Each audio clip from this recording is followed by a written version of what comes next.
भाई बहन को विरासत से महरूम नहीं रख सकते। 22 साल के बाद आला अदलिया ने भाई को 5 लाख रुपए जुर्माना और करने के बाद बहन को उसका विरासत में जो है वो हिस्सा जो है वो दिलवा दिया।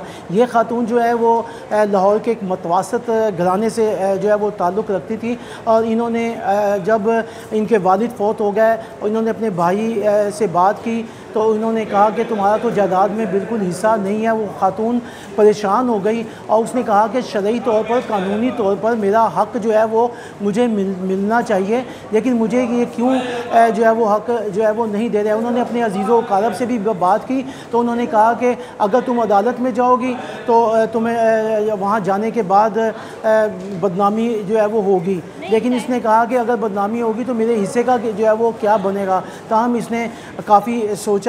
उसके बाद इसने सिविल कोर्ट का दरवाज़ा खटखटाया और वहाँ इसने अपना केस जो है वो दायर कर दिया। अब दूसरी तरफ से जो भाई था उसने कानूनी पेचीदगी पैदा करनी शुरू कर दी और ये केस जो है वो 22 साल तक सिविल कोर्ट, इसके बाद दूसरी अदालतों में चलता रहा। मुतफ़र्रक़ दरख्वास्तें जो है वो इसकी यहाँ पर जो है वो आती रहीं। उसके बाद ये केस जो है वो चलते चलते जब सुप्रीम कोर्ट में पहुँचा तो वहाँ पर इसकी केस की जो है वो समाअत की गई और अदालत ने करार दिया कि विरासत एक ऐसी चीज़ है जो शरई तौर पर बहनों का जो हक़ है वो कोई भी नहीं मार सकता। इस तरह विरासत में जिन जिन के हिस्से बनते हैं वो विरासत में उनको मिलने चाहिए। अब इसमें जो भाई है उसको 1/2 हिस्सा मिलेगा, बहनों को 1/3 मिलेगा और जो बीवी है उसको 1/8 हिस्सा जो है वो मिलेगा। अदालत ने करार दिया कि विरासत के अंदर जो बहन है इसको हिस्सा मिलना चाहिए।